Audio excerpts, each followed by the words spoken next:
what? This is Cheyenne with Oddly Cheyenne. Well, you're watching Oddly Cheyenne. If you haven't watched my last video, then...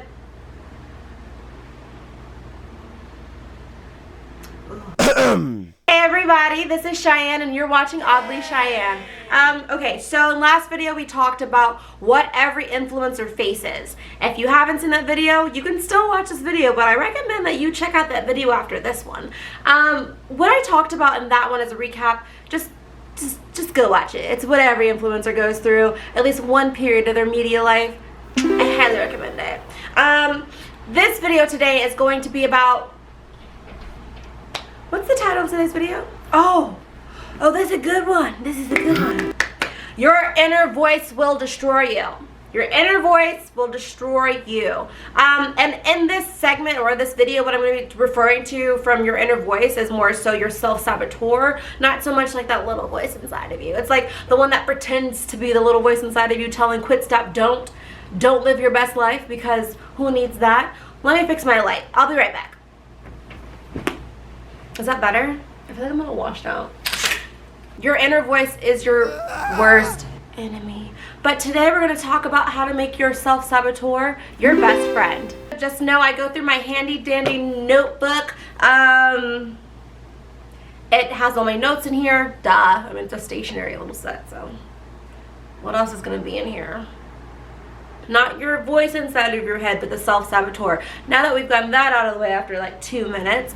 Okay, so I would like to address this one thing. Contrary to rare belief, you need your self-saboteur. You need that person telling you like, no, let's not live our best lives and dreams. That's my Tana Mojo voice. Tana, if you're watching this is my impersonation of your voice when you do this. When you don't have that person like, or that thing telling you like, quit, stop, don't live out your best life, this will make a lot more sense soon, I promise you. Just know, how about this? I'll say it this way, right? You cannot have a whole with just a half. So if you're just looking at half of like, no, my life is great, no, I don't have that voice, no, like I don't have that problem, you're really neglecting yourself of being whole. And we're going to talk about how to make that neglect or make that negativity into a positivity, so that you have like a yin-yang cycle happening with your self-saboteur, your inner voice. You know, it's just all like feng shuiing up in here. That's the goal. So yeah, let's get right into it. What I call like a little psychological equation. I have so many psychological equations that I have like conceptualized based off of like experience and what I've seen and, you know, life. So I like to say it as like adrenaline, care, endorphins.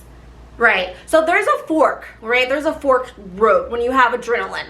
And I know you're like, Cheyenne, what does adrenaline have to do with self-sabotage and my inner voice? I'm gonna get to it, I promise. So when you have adrenaline, right? You have adrenaline, and then you have it, you know, you get excited or you care, right? Same equivalent, for the most part. Excitement shows that you have some sort of caring to what's happening, right? So people's bodies can interpret that excitement for anxiety. And I'm not, before I continue with the rest of this video, I want to say that I'm not negating anyone that has any mental behavioral you know, behavioral health disorders, not to do that whatsoever. I'm just talking about basic anxiety and basic sadness, things that every day, you want to talk about something, Cheyenne? Things that everybody has faced at least once in their life. So these are things in order to transfer that and conquer it.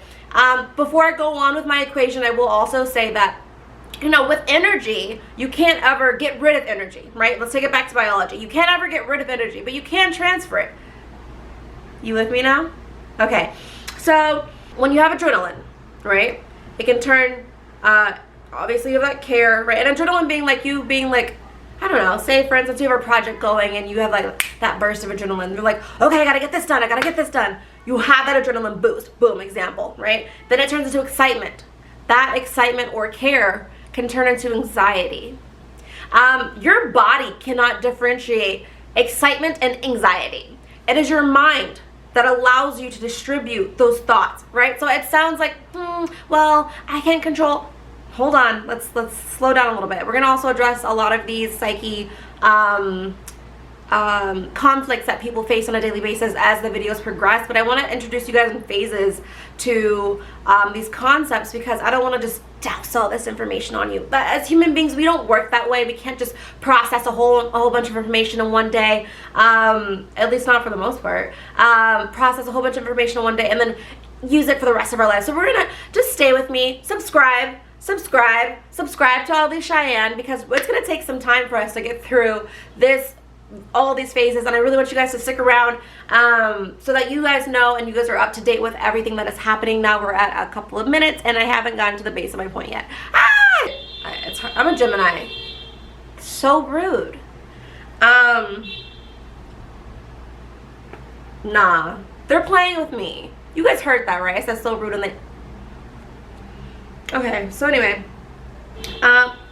so self-sabotage, right? Your inner critic, your inner voice, allows adrenaline, care, and endorphins, but if distributed the not so friendly way, it can be adrenaline, panic, or excitement, and then anxiety or depression. Not depression, sadness. Let's say sadness. I don't want to go through the depression route just yet. We're just starting with these videos, my little sit downs. By all means, I'm not a doctor. I'm just someone that's gone through a lot of shit. And overcame it, and I'm still overcoming other parts of my journey. So if you guys ever have any questions or ever need any help with anything or any of that sort, please leave a comment down below. I will shoot you a personal message, or I don't know, is there a way that you can become friends with me on YouTube and then like we can message each other? We'll figure it out. Just know I'm here for you, because just know I'm here for you.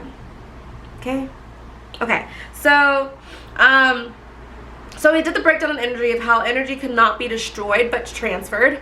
And again, I'm making it sound so simple, but if it were so simple, everyone could do it. But don't focus, here's a good one that's not in here. Don't focus on what everyone else is doing as far as what they're battling internally. You are on your own schedule, you are on your own clock, you're on your own time. I think that's one thing that people don't understand today, what any generation doesn't really get. You are on your path, so let it be your path. Okay. Anxiety into excitement. Stop it. Let's just start anxiety, excitement, and then sadness into concern, right? I'm suggesting for you to try to shift that energy from anxiety to excitement and happy excitement, right? And then sadness into concern. And we're going to get into the sadness into concern, because your concern should later be dissected into how you are interpreting your concern, what's going on with your concern, like what about the concern is striking you most, right? What's the nitty gritty down to this core of and then ask yourself, how much of that really strikes you is under your control? And then you know what's next? You ask yourself, how much does control really exist, right? Because I'll put it to you simply for this video. You can really only internalize control, at least for the beginning stages of all these processes. Ooh, that sounds fancy. That sounds mysterious. No, I didn't mean it like that. I just mean later on, when you start internalizing things, manifestation starts happening. Yes, I said manifestation. If you don't like manifestation, click off my channel. If you do, stay on. Subscribe. As far as control goes, I've noticed, me personally, I am most sad when I feel like I am trying to control something that is out of my realm. It's out of me, right? Out of this body right here. That's when I am most sad. And the more I try to control something, and the more I realize I can't, and the less I actually can control, that I realize I get even more sad, and then I go into depression, and then it goes into severe depression. But we're not going to get into that right now. We're going to start off with the basics. Leave a comment down below. Noted. Can we start off with just start off with this? You can only control what's up here, okay? Let's just start with that. Let's start with the basics. I know things are hard. Life is hard. It's America. It's hard. All right? I mean, yeah, we have first world problems for the most part, but it's hard. And I don't want us devaluing I don't want us devaluing our struggles and our pain that we're going through. yeah, I feel like Americans have a really bad habit of doing that. Like, oh, we don't have it so bad, so we're good. We're good. Like, we have traumas and pain and struggles, but now we're totally fine because everyone has it a lot worse. Like, stop doing that. You're devaluing your pain and your struggle and your trauma. Not victimizing you. Let's not get that misconstrued. But you're still devaluing. Why do I keep saying that? You are devaluing your situations, what you've experienced, which is a part of your life, which is kind of about your worth. So like you said, that trickles down. We're going to talk more about trickling and things like that. I just feel like this video is getting way longer than I wanted it to be, and I'm having a hard time focusing on my point. So let's get to the point that Gemini, I'm telling you. Here's an important tactic. I know you're like, well, Cheyenne, how am I supposed to turn my anxiety into excitement, right? I got something for you, boo. And then the others are like, how am I supposed to turn my sadness into concern, right? And then concern into, well, what is concerning me most, and then what's concerning me most into, well, what can I fix internally now? How do I do that? I got you. With your inner voice, that self-saboteur, that inner critic. What lessons have you learned with yourself, right? But also in life. The thing about self-saboteurs is they have this thing called breadcrumbs, right? Or patterns, as the psychologists like to say, patterns. Your self-saboteur has patterns. Whether she leaves or he leaves, one breadcrumb, right? Sorry, my nose is itchy. One breadcrumb, two breadcrumbs, three. There are patterns. There's a pattern each breadcrumb. And I promise you, the more you start to recognize that, and the more you start to understand that part of you, instead of acting as though he or she does not exist, the better off you'll be. I'm sorry, not to get preachy, but I feel like this is the beginning of something beautiful and new.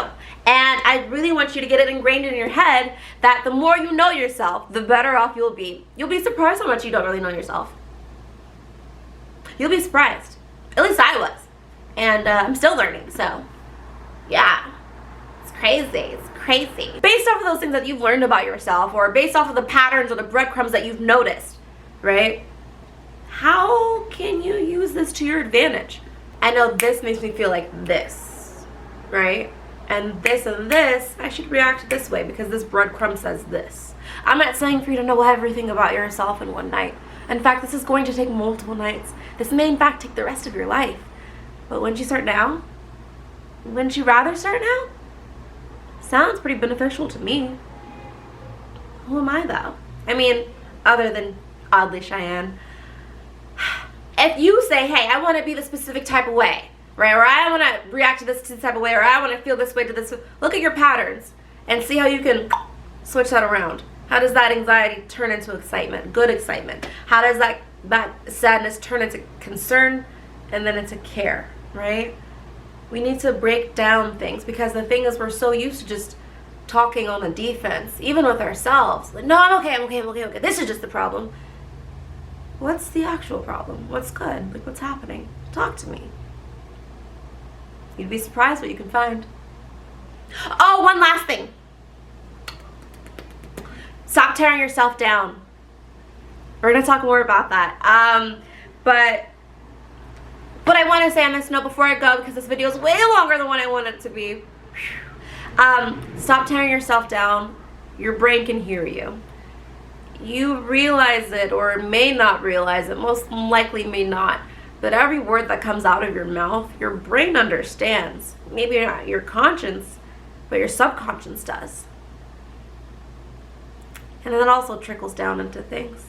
But we're going to talk about it in other videos. I think that's actually, that video is going to be like 2-3 weeks away from now, from the air date, which is August 1st, I think. August 1st, okay. Yeah, okay. That's all I have to say. In that video, we're going to talk about what your words really do to your brain.